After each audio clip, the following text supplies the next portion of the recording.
मलिका के बारे में अभी तक कोई औपचारिक चर्चा नहीं हुई है। जिन्होंने विस्तार से कुछ कहा है वे पर्याप्त या जानकार नहीं है। कुछ लोग मलिका को भविष्यवक्ता मानते हैं, लेकिन भविष्य की दृष्टि के अलावा यह आंतरिक दुनिया के अतीत और वर्तमान को भी उजागर करता है। जहां कुछ बुद्धिजीवियों का मानना था कि मलिका एक बेतुकी और काल्पनिक रचना है, वहीं कुछ अन्य लोगों ने इसमें ऐतिहासिक सच्चाई का प्रमाण पाया है। यह भी एक बड़ा प्रश्न है कि विश्लेषण में क्या महिलाएं साहित्य का अवतार है। यद्यपि एक समय ज्वलंत ज्ञान और निमन रदारा का प्रादुर्भाव हुआ था, बहुसंख्यक साहित्य का मत है कि वह पूर्णतः नष्ट हो गया। इसलिए इन सभी बातों पर चर्चा किए बिना पुस्तक को गीतात्मक और अप्रासंगिक विवरण कहना थोड़ी सी छड़ी घुमाना उचित है। यह एक निष्पक्ष आलोचक का मानक नहीं है। यहाँ कई धर्मों, जातीय समूहों और समुदायों के बीच विचारों के एकत्रीकरण और आपसी आदान प्रदान के क्षेत्र में उभरी सदारा की बुनियादी विशेषताओं को इस राष्ट्र के सर्वोत्तम पहलू के रूप में पहचाना जाना चाहिए। संतों का मुख्य लक्ष्य अपने व्यक्तिगत हितों को परे रखकर समूह के कल्याण के लिए स्वयं का बलिदान देना और अपने जीवन के संरक्षक के रूप में पूरे राष्ट्र को सही रास्ता दिखाना है। खतरनाक स्थान से सुरक्षित स्थान तक राष्ट्रीय द्वार का चयन करना कवि का दायित्व है। कवि ही चित्र बनाते हैं और संत कवि अपनी अंतर्ज्ञान की शक्ति से चंद्र, राजा और शाश्वत के शब्दों का निर्देशन करते हैं। यदि योग दृष्टि से उसे युग का अंतर या अनर्थ दिख जाता है तो वह उसे ठीक करने में सहयोग करता है। इस कारण मलिका के माध्यम से भावी सामाजिक जीवन का स्पष्ट चित्र सामने आता है। इस प्रकार की भविष्यवाणी लगभग हर धार्मिक साहित्य का प्रमुख हिस्सा बन गई है। भागवत, महाभागव और अन्य पुराणों और उपपुराणों में भविष्यवाणियां हैं। ईसाई तथा मुस्लिम धर्मों में नवसृजन, जल प्रलय तथा महापुरुषों के आविर्भाव के विषय में बहुत सी जानकारियां प्रकाशित हुई है। कलयुग में भगवान के कल की अवतार के कई संदर्भ संस्कृत कपुराण, गरुड़ पुराण, फमपुराण, देवी रागवत और महानिर्वाण पुराण में मिलते हैं। बौद्ध धर्म के संस्थापक बौद्ध संप्रदाय के पुराणों और जैन वंश के पुराणों में भी कई भविष्यवाणियां दर्ज हैं।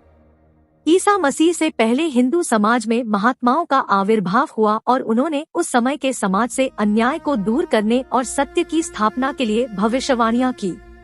16वीं शताब्दी से लेकर 20वीं शताब्दी तक ओडिशा में कई संथग्बी मलिकाओं की रचना की गई है। सामाजिक, सांस्कृतिक एवं ऐतिहासिक दृष्टि से मलिका साहित्य की स्वीकृति।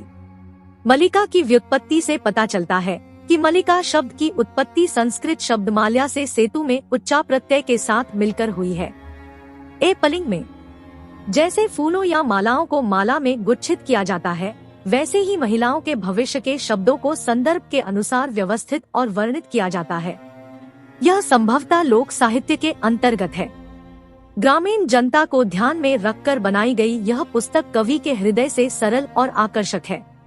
इस मलिका साहित्य में अब्दरवादास बहुत महत्वपूर्ण भूमिका निभाते हैं और इसमें दारू ब्रह्मरूपी श्री जगन्नाथ से प्राप्त इन अवतारों के विषय को समझाया गया है।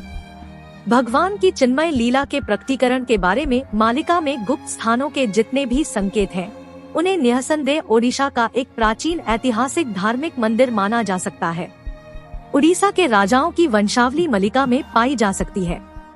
ओडिशा में ब्लैक हिल्स पर आक्रमण और गोहिरातिकिरी का युद्ध, यवनों और अक्रोधा द्वारा जगन्नाथ मंदिर का विनाश, मुहम्मद तालिखों के अत्याचार, राजा मानसिंह और रामचंद्र देव के शासन के विभिन्न पहलू, अफगानों और मुगलों की व्यापकता का धार्मिक विश्लेषण, तुर्कियों और मराठों का लंबा संघर्ष और विभिन्न उड़िया मलिका में फिरंगी और आयरिश शासन के चरण स्पष्ट है। यह फूट रहा है। ओडिशा में गजपतियों के नामों की सूची कई पत्रिकाओं में मिलती है। पत्रिका के माध्यम से सामल चित्र का विस्तृत रूप सामने आया है। उड़ीसा के गांवों में रहने वाले लोगों के चरित्र, आवाज और व्यवहार का विस्तार से वर्णन किया गया है। ओडिशा के देवता श्री जगन्नाथ मलिका साहित्य की आत्मा है। श्री जगन्नाथ क्षेत्र की महिमा और श्री जगन्नाथ का जल संगीत मलिका के साथ घनिष्ठ रूप से जुड़ा हुआ है।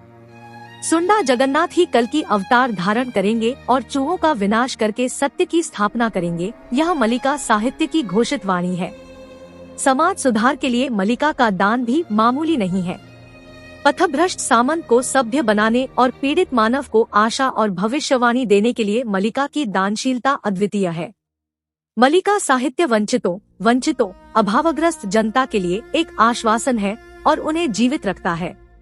यह माला साहित्य सही मायने में प्रकाश, दमन और उत्पीड़न की उनकी शिक्षाओं का आह्वान है। हालांकि सभ्य, शिक्षित समाज में ये उपहास की वस्तुएं हैं। गांव की निश्चल, सरल एवं धार्मिक आस्था का प्रतीक है, परंतु आम जनता के लिए ये ईश्वर का मिलन है। इस कारण मलिका के प्रति उनका विश्वास और दृढ़ विश्वास आज भी बरकरार है। लोगों के व्यवहार को शुद्ध करने के लिए माझिका में अवतरित दर्शन और अध्यात्मवाद को ओडिशा वैष्णव विचार के प्रतीक के रूप में मान्यता प्राप्त है। सत्संग और सत्सेवा ही ईश्वर प्राप्ति का अंतिम लक्ष्य है। मल्लिकार्जुन को सचेत होकर व्यवहार करने का निर्देश दिया गया है, यानी सांसारिक मामलों में उदासीनता से दिन बिताने का निर्देश दिया गया है। संतों का सच्चा मार्ग आपस में मिलना जुलना नहीं है। मल्लिका प्रणेताओं ने समाज को सत्य, शिव और सुंदर बनाने की जो भविष्यवाणी सुनी है, वह कभी भूलने योग्य नहीं है।